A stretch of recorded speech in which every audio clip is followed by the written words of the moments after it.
usenze okuhle bese sikhipha the portion engango 10% sithi Nkosi siyabonga. Ngaphambi kokuba samukele isibusiso samukela ngokuthambisa udumo. Ingakho abahlabelela bathi when the praises goes up his blessings come down. Mangabe sithatha ishumi siyobonga uNkulunkulu ngazo uNkulunkulu wehlisa isibusiso. Before ngingene esibusisweni umzalwane bazalwane ngifisa siyiqonde lento ukuthi yonke into esinayo it's because of the grace of God. Yonke into esiyamukele enhlizweni empilweni zethu bazalwane kuba ngenxa yomusa. Ingakho mase sitholile sithi Nkosi siyabonga. Ishumi bazalwane zi-thanksgiving ukuthi Nkosi ngiyabonga. Afanele bazalwane sihlule abantu abangamazi uThixo nabangalazi iBhayibheli. Abantu abangakholwa malume nabangangena endlini kaNkulunkulu bathi mebethola umsebenzi uze kuthiwa kade beyowenza ilatha babeke inkukwana bathi bayobonga. Kodwa iyangihlupha le endlini kaNkulunkulu ukuthi uma umuntu emusiseka uyakhohlwa ukubonga. Labantu abangakholwa mebethenga imoto uzwa sekuphuma incwadi ezincane zobiza ihlobo eziseduze. Nize sizobonga imoto engiphiwe abiye kwithaba ngasekho. Yini ehlula umzalwane uma uNkulunkulu embusisile azobonga ngeshumi endlini kaThixo. Bazalwane nesinakho lesoba nako hayi amandla ethu kungumusa. Haleluya. Sikuthatha sikulethe endlini kaNkulunkulu ukuthi Nkosi ngiyabonga.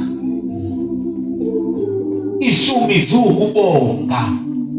Aziwona umthetho wesonto kodwa zingukubonga uNkulunkulu.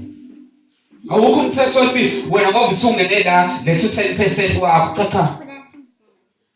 Uma ungathokozile ngawo ungawulethi.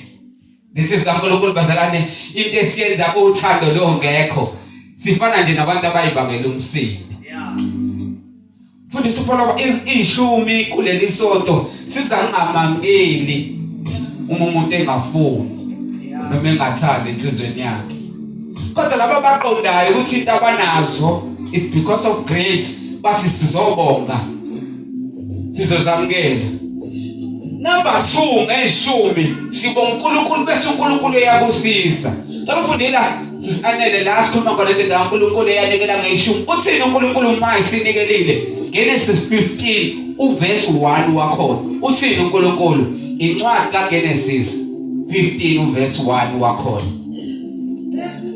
Yes. Emva kwalokho kwafika izwi likaJehova kuvelizwi likaJehova emva kokuthi lence kaNkulunkulu hambisa ishumi zayo. Lithini izwi likaJehova?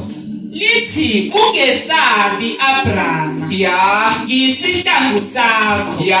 Umvuzo wakho uyakuba mkhulu kakhulu. Usethi uNkulunkulu because Abraham you have recognized me ukuthi ngikubusisile. Umvuzo wakho uyokuba mkhulu kakhulu. Ithi lento kaNkulunkulu mayinikela kwase kwehlizwi kaNkulunkulu uzoletha isibusiso ngento ayenzile. Ngoba ishumi bazalwane zandisa izibusiso kithi njengamakholwa. Haleluya. Noma sithandaza mfundisi uPaulo basinenkonzo ngolosibili bazalwane la sithandaza khona. La khona umzalwane nenkinga khona sithi woza sothandaza. Ngifuna ukishoka le bazalwane ukuthandaza kuhle njengoba noNkulunkulu asithandazana ningaphezulu.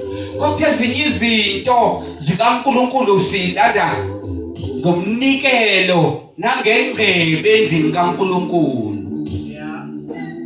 Ezinye izinto ayifuni fasting, zifuna unikele ngokukholwa bese uNkulunkulu eyakwandisela. Singathandaza amadollars aguge kodwa umzalwane ongakambuleleki ngomnikelo endlini kaNkulunkulu limit God. Uthi uNkulunkulu mangabe ekhuluma nabapristi encwadini kaMalkadesi uthi ningirobhile. Uthi uNkulunkulu ningirobhile. Hayi ngoba uNkulunkulu kukhonto efike yantshotshwa kuye. uNkulunkulu phambi kwakhe kunezingelosi number 1 ezingamakerubi namaserafi bese kuba nezidalwa akekho umuntu ongangena in the throne of God antshontshe kodwa uthi uNkulunkulu lintshontshile nangirobha ningirobha ukuthi nginibusise nina ngoba umzalwane onganikeli urobha uThixo ukuthi ambusise